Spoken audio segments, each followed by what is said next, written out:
Pakistan defence analysis में खुशामदीद।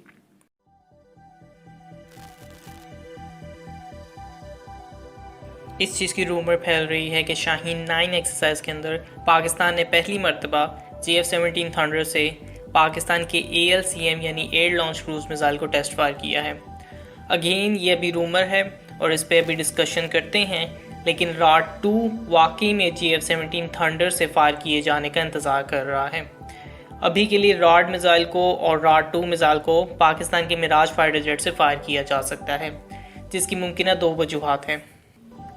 एक तो इसका वेट है और दूसरा जो मोर सिग्निफिकेंट है इसकी ग्राउंड क्लियरेंस, जिसकी वजह से ये JF-17 थंडर पे अभी मुकम्मल तौर पे इंटीग्रेट नहीं किया जा सकता।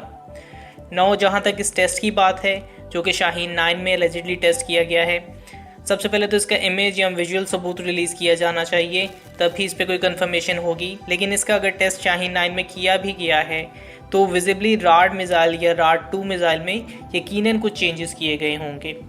ज़्यादा चांसेस इसमें राड 2 मिसाइल के हैं क्योंकि रिपोर्टेडली राड 2 मिसाइल का वेट जो है वो निस्बतन कम है। दूसरा, मुझे नहीं लगता कि एक पाकिस्तानी मिसाइल को एक बायलैटरल एक्सरसाइज में टेस्ट किया जाएगा।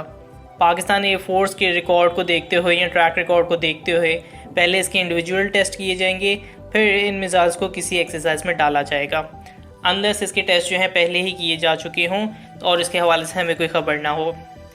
खैर, इसके हवाले से विजुअल एविडेंस आने तक ये एक अनकन्फर्म न्यूज़ है, लेकिन अगर ये आगे चल के वाकई सच साबित होती है तो एक बहुत ही अहम आर्सनल अब JF-17 थंडर की आर्सनल में शामिल हो जाएगा।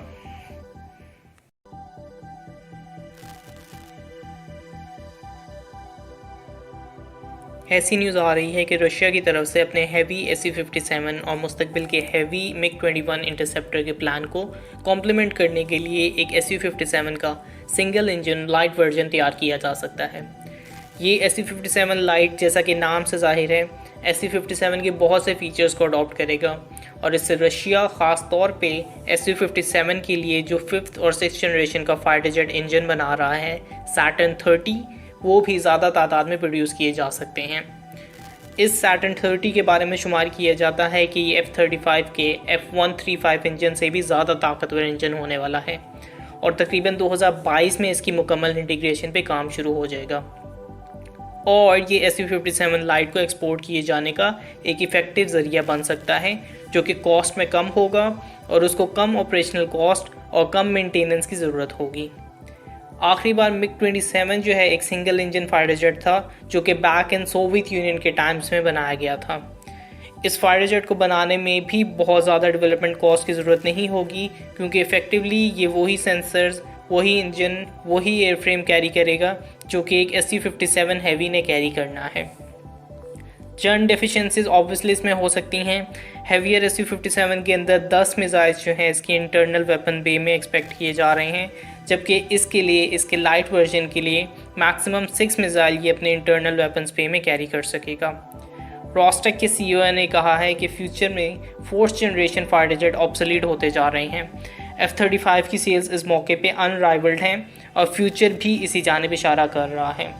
तो बगैर किसी किस्म की फेडरल सपोर्ट के भी अभी हम इसकी डेवलपमेंट कर रहे हैं और फ्यूचर में ये हमारे हैवियर एयरक्राफ्ट्स के लिए एक बहुत बेहतर एक्सपोर्ट प्लेटफॉर्म के तौर पे मौजूद होगा।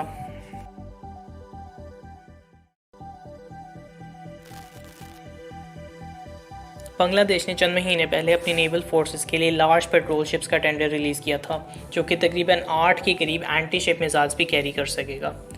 ये टेंडर तकरीबन अक्टूबर के करीब जारी किए गए थे और अब ऐसा अज्यूम किया जा रहा है कि टर्किश ADA क्लास शिप्स और एटमैका एंटी शिप क्रूज मिसाइल को उन्होंने सेलेक्ट कर लिया है, जिनमें शिप्स को बज़ाहिर वो अपने डोमेस्टिक शिपयार्ड में तैयार करना चाहते हैं। टर्की ने अपने लिए 4 ADA क्लास के वॉरशिप्स की तैयारी की थी, जिसमें से चौथी के अंदर जो है एटमैका एंटी शिप मिसाइल्स भी मौजूद थे।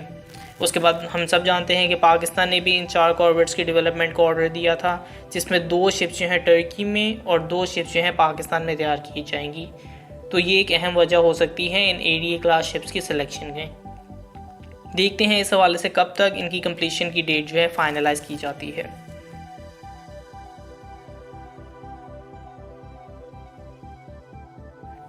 ये एक इंडियन न्यूज़ है जिसमें बताया जा रहा है कि इंडियन डिफेंस फोर्सेस की तरफ से एक अहम जंग के लिए 15 दिन का असलहा और हथियार जो हैं जमा किए जा रहे हैं। इस काम के लिए तकरीबन 50,000 करोड़ रुपयों को इस्तेमाल किया जाएगा ताकि इनकी एमुनेशन स्टोरेज की कैपेसिटी को 10 दिन से बढ़ा के 15 दिन तक किया जा सके। चाइना के साथ बढ़ते हुए कशीदा ताल्लुकात और फिर उसके बाद जो है टू फ्रंट वॉर में पाकिस्तान और चाइना से ख़तरे की सूरत में ये डिसाइड या ये फ़ैसला किया गया है। इससे कई साल पहले भी ये डिसाइड हुआ था कि 40 दिन की एमुनेशन को स्टोर किया जाएगा, लेकिन हालात की तब्दीली और स्टोरेज में मुश्किलात की वजह से सिर्फ 10 दिन की स्टोरेज पे ही इक्तिफा किया गया था। ये खैर एक तरह का मैसेज भी है पाकिस्तान और चाइना को अपनी स्ट्रेंथ शो करने का, और उसकी एक बड़ी वजह जो है इंडिया जो हमेशा से करता आ रहा है कि अपनी डोमेस्टिक प्रॉब्लम्स को छुपाने के लिए पाकिस्तान पे हमले का स्पिरिट जो है उभारा जाता है ताकि उनकी डोमेस्टिक प्रॉब्लम्स पे कोई तवज्जो ना दे सके। रिपोर्ट्स यही सजेस्ट कर रही हैं कि इन पे पहले से काम हो रहा है और अलेजिडली इन प्लान्स पे हिकमत अमली जारी है।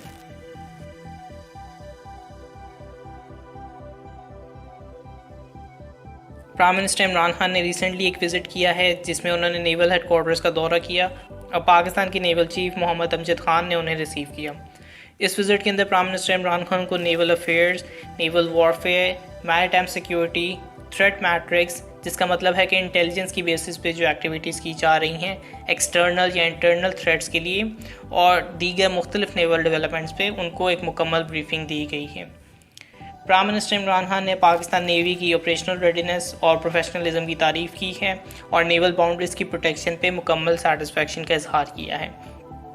इसके अलावा रीजनल मैरीटाइम सिक्योरिटी में पाकिस्तान नेवी की पार्टिसिपेशन को एक्नॉलेज किया गया है और CPAC पे जो सिक्योरिटी के मेयर्स हैं और मैरीटाइम प्रोजेक्ट्स हैं उन पर मुकम्मल इत्मीनान का इजहार किया गया है।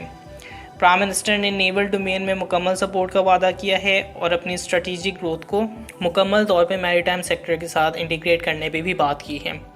ये एक ऐसा विज़िट है जिस पे ऑन पेपर तो सिर्फ रेगुलर स्टेटमेंट्स आई हैं, लेकिन बैक एंड पे इस पे बहुत से डेवलपमेंट्स में मुश्किलात दूर हो सकती हैं।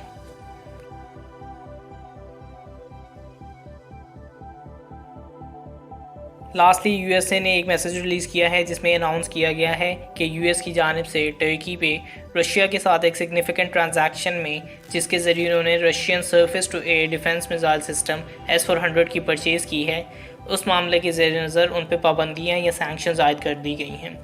ये एक अहम कदम है और डोनाल्ड ट्रंप अपनी प्रेसिडेंसी छोड़ने से पहले बहुत से ऐसे स्टेप्स को ले रहे हैं जिनका डायरेक्ट पैकेज जो है जो बाइडेन को बर्दाश्त करना पड़ेगा। इस स्टेप की इम्प्लीकेशंस बहुत ज़्यादा हो सकती हैं। मुमकिन तौर पे शायद कुछ हद तक पाकिस्तान की टर्की के साथ डिफेंस परचेज़ में कुछ निगल्स भी आ सकते हैं। बहरहाल इसको हम आगे चल के डिटेल में डिस्कस करेंगे। अभी के लिए US की तरफ से टर्की पे S-400 की परचेज़ पे तकरीबन 3 साल के बाद पाबंदियाँ आयद कर दी गई हैं। इतना ही, लाइक वीडियो सब्सक्राइब और अगर आपकी कोई फीडबैक है तो उसे कमेंट बॉक्स में डालिए। तब तक के लिए पीस आउट, पाकिस्तान जिंदाबाद।